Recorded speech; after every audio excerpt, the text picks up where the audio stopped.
2012, my wife and I bought a property for $400,000. Now, this property was purchased in a short sale. So we actually picked it up for about $100,000 less than it was worth. So we were making money when we bought real estate. We were doing the right thing. We were buying a $500,000 property for $400K. Awesome. Well, here's what's not so awesome. After living in that house for 2 years, we realized that we just needed a bigger place.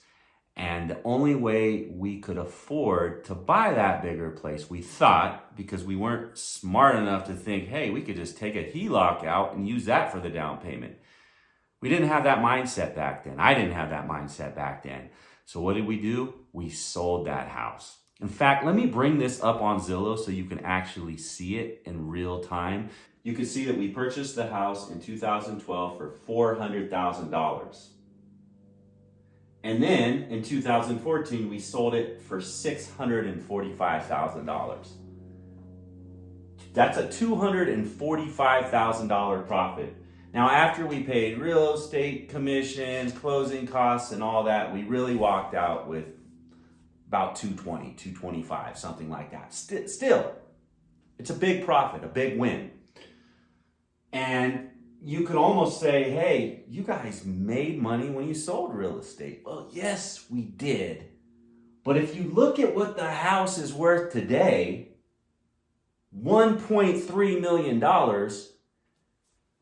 it literally doubled in price in 10 years. If we would have just held onto that property and not sold it, we'd have close to $1 million in equity that we could go to any bank and pull out a HELOC and get access to that money tax-free. But we walked away from that future appreciation by selling it when we did. Now, we did think about renting it. We thought about that. But back then, our mortgage payment was like $2,100 a month. And the most we could rent it for was $1,800, maybe $1,900 a month. And my wife and I looked at each other and we said, do we really want to lose $200 a month?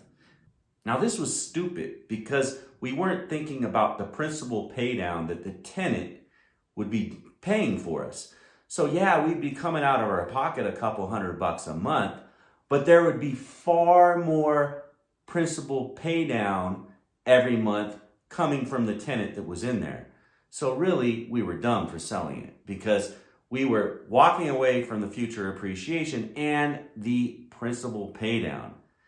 And on top of that, if you look at what this property would rent for today, look at this.